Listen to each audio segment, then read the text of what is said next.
What we wanted to find out was whether and what Australians thought about science and scientists and the limits and the limitations and the advantages, the positives, the negatives. Sort of starting from probably what is a presumed base, and that is that most people know that what we presently use and take for granted wouldn't exist without science and engineering in all its many forms. And from modern medicines through TVs, telephones and all the rest. So what we wanted to do was to, in this 8th poll, was to have a look at what Australians really think about science, scientists and particularly, but not only, climate science. So we asked a sample of Australians how they feel about science, compared it with other topics like sport and religion and politics. And what we try to do with these polls is to differ from other opinion polls by placing the opinions we glean in a broad policy context and by comparing Australian attitudes and international opinion on those critical issues.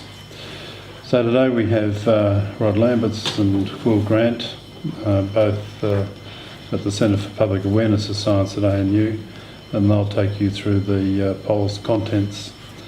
The mastermind is at the end, Ian McAllister, and he's here to take questions as well.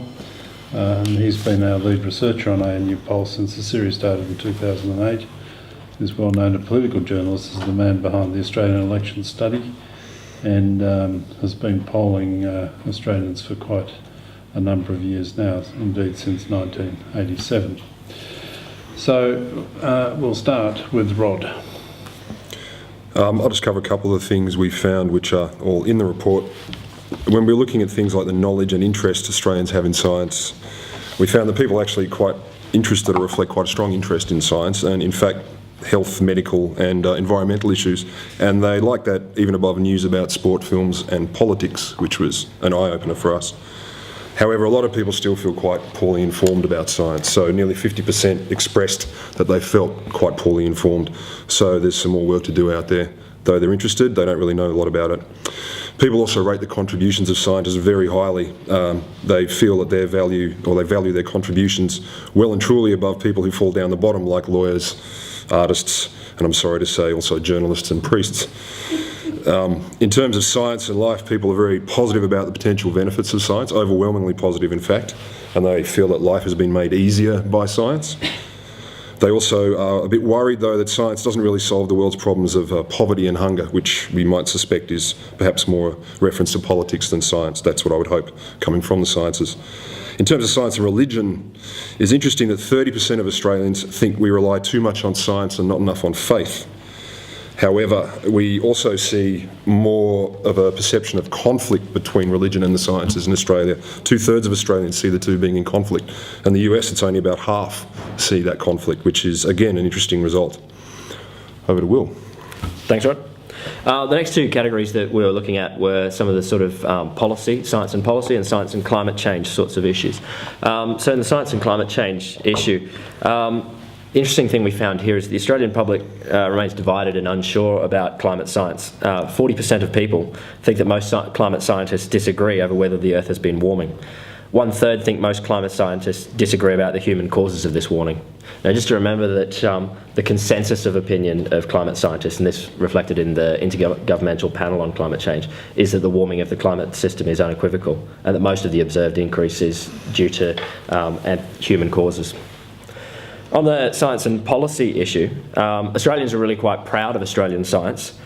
60% of respondents considering it above average or even the best in the world, which we're pretty happy with. But Australians are a little bit less pleased about government. They're feeling that politicians don't adequately consider scientific advice or adequately regulate industry. So there's some issues going forward there. The interesting thing with the idea about politicians listening to scientific advice and perhaps some of the things that Australians are thinking about in the policy cycle is when we come to the key trends. Now, these have tracked key trends over the last few ANU polls, and they've followed a number of different indicators. Now, Australians remain largely positive about the direction the country is heading in. It's still an overwhelming number. But this ANU poll marks the lowest point in satisfaction that we've seen since the ANU poll began, with about 3 in 10 respondents now dissatisfied with the country is heading. The interesting thing there is that a significant increase has been seen in the number of people who view better government as the key problem facing Australia. If there's any other comments, I think that is pretty much as we have to say. It's a good summary, yeah. The stuff on science and religion, have you got anything to compare that to over previous polls? Or? Within Australia? Yeah. I don't believe the other polls looked into that, no. So this is a first off, as it were. It's a new question in Australia. Yeah. Was that surprising? What was it? The 30%? The 30%, yeah. Given what's sort of the proportion of people who regularly go to church? That I don't know. I mean, I was surprised that it was that high for Australia, just because I see us as a fairly sort of atheistic country. But that's, you know, I work at a university and I work in science, so. Well, you secular lefties. Indeed. I mean, we did also find that there were, 5 in 10, so 50% disagree with that statement. So they don't. 5 in 10 support the idea that we rely on science to the right degree. Yeah. And I mean, it's just interesting, comparing it to America, given that we sort of have the popular image of them being a very church religious society, much more than Australia. And probably we have the image of them as well, that they're a very church-oriented society, but also there is a conflict between the sciences and the churches in America. You know, the evolution debates and things like that, that don't have as much resonance here in Australia. So that is an interesting finding. Yeah. In terms of things like climate change and stuff like that, where do we sort of fit compared to other sort of countries that have sort of done this sort of work? I think we actually sit fairly comparably with a lot of our traditional comparators. We sit similarly to America, similarly to Canada, and we're seeing similar sorts of things there. But I think we are quite different from the Europeans, who arguments about climate science are off the radar now. The fact of climate science is accepted. Of climate change is accepted in the European situation. In America and Australia, and to some extent Canada as well, there is still a lot more debate about feeling that there is a debate going on, whereas the climate science is really quite settled. I think this stuff's very volatile too. Every time I read something about Australian opinion on climate change, month to month it seems to vary quite a lot. There's a lot of volatility depending on what else is going on. It looks like that to me you'd probably be in a better position. I think in a sense that climate science has been very much part of the political discussion we know it has for the last 18 months. It's destroyed numerous opposition leaders and prime ministers.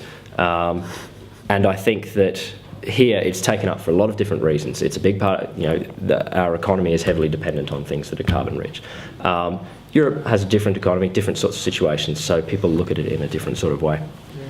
Ian McAllister might have something to say on that, just the effect of loud. Well, I think what citizens know about climate change is largely what political elites debate, and we've had a lot of changes in public policy, and that's affected people's attitudes.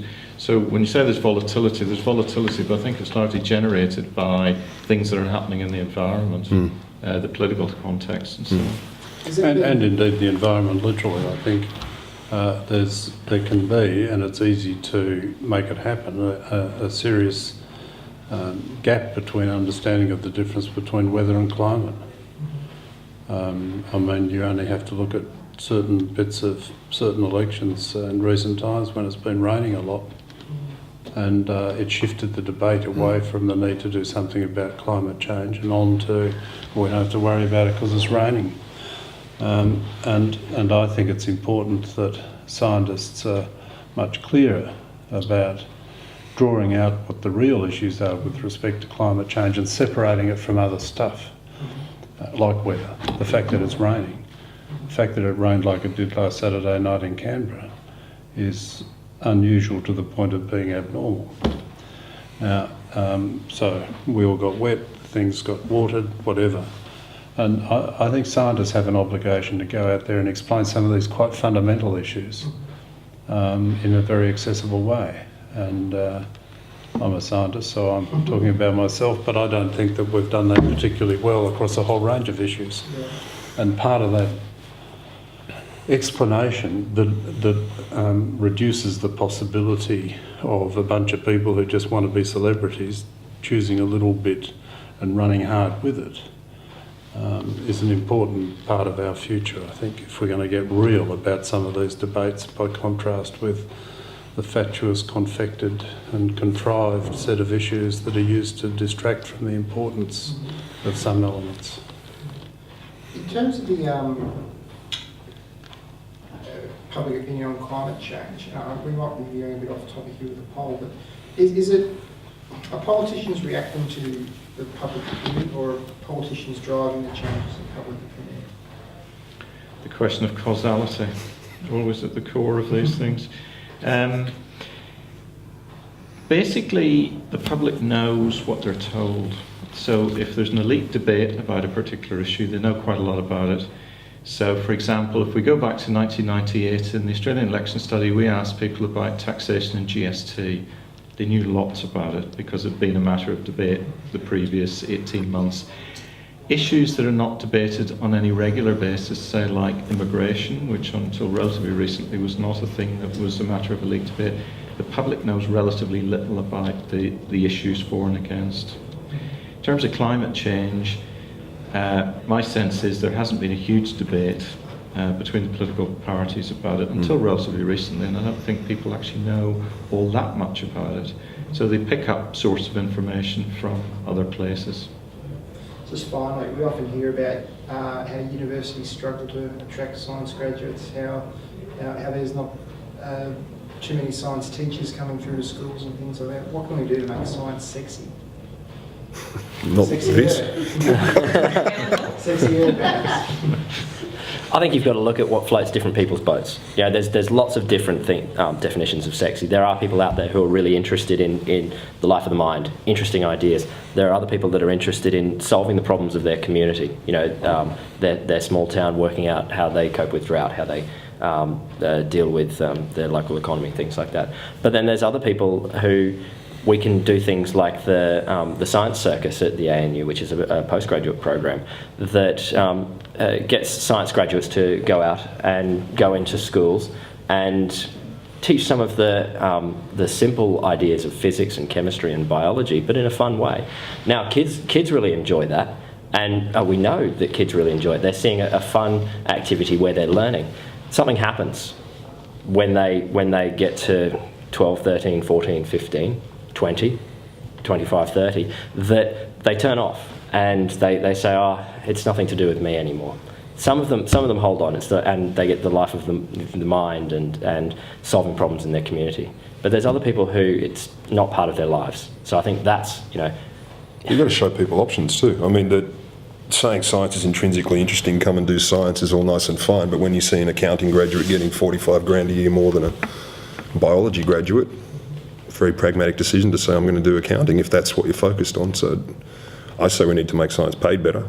Magical decision. I mean, where are the options? Where are the opportunities? I think you've got to get right down into primary school. I think you have to get people with real science backgrounds teaching science through primary as well, but also secondary. And I think what you have to do is you have to have a education system in the country that supports them to be able to be comfortable with contemporary science. I think part of the problem for a lot of these areas is that the whole knowledge base is changing so rapidly. I mean, I last did a scientific experiment about 20 years ago. My colleagues from that time now use essentially different vocabulary. They're doing different things, they're thinking differently about the issues. I mean, a brain is still called a brain, but the way you think about it now is different from when I was involved. So how are teachers going to cope with that if there is not an education system and education departments that don't back in substantial support to ensure that they're still operating at contemporary levels with students who can go home and switch on the internet or switch on some TV and actually find about abnormalities in the Y chromosome that is current, and the teachers need to be able to take their students through that. So I think that we don't invest enough in our teachers, and I don't think that we've actually conceptualised well enough where you start to change the minds and attitudes of young people. And it's not in year 10. It happens there too, but it's part of a continuum. It starts much earlier, and we've tended not to do that properly or adequately, I think. And I think that that's where we have to head if we're going to be real about this. Yeah, we don't have a culture of respect for science. I mean, you hear about it all the time. In China, you're told if you're going to become a scientist, that's an admired profession, whereas if you say in Australia, I'm going to become a scientist, you're looked at quizzically at best, I think. So, bigger cultural issues at play as well, which probably link into what Ian's saying.